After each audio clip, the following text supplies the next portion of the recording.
سفيان ديوب يختار اللعب مع المنتخب المغربي بدلا من المنتخب فرنسا، وسبق لي يلعب مع المنتخب فرنسا من فئة أقل من 18 سنة.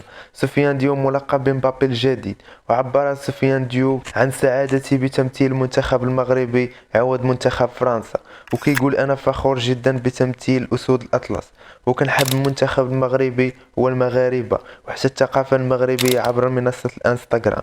كيقول الفرنسي مستعد للعب مع المنتخب المغربي وحمل قميص بلادي وإسعاد المغاربة.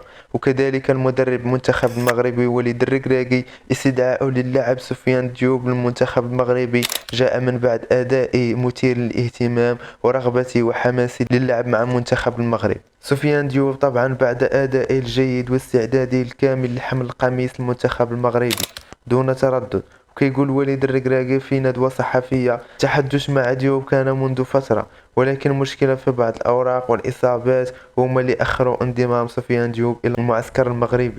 سفيان ديوب لاعب جيد وأنا تابعته شخصيا منذ فترة، خصوصا رغبتي للانضمام إلى المنتخب المغربي قوية وبدون تردد، وهذا يكفي بالتفاؤل الجيد باش يلعب مع المنتخب المغربي. سفيان ديوب ولد في 9 يوليو سنة 2000 ميلادية في فرنسا. سفيان ديوب كيلعب في الجناح الأيمن والجناح الأيسر وحتى وسط الميدان هجومي.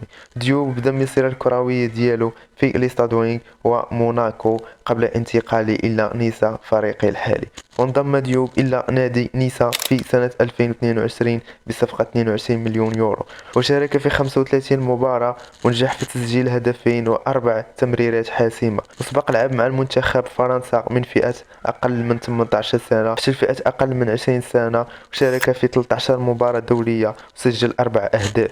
سفيان ديوب اختار المنتخب المغربي مباشرة ملي صيفطت ليه الجامعة المغربية الدعوة، بالرغم من عنده الحق يختار منتخب فرنسا بحكم عنده جنسية فرنسية.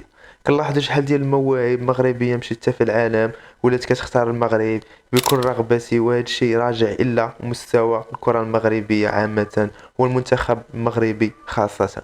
أيضا راجع إلى أداء اللي قدم المنتخب المغربي في كأس العالم قطر 2022. حسب بعض التقارير كتقول حتى إبراهيم دياز اختار المنتخب المغربي وغادي يلعب مع أسود الأطلس في كأس إفريقيا. كان معكم صلاح بن شرقي من قناة صلاح بيسي. إلى عجبك الفيديو خلي معك واحد لايك واشتراك.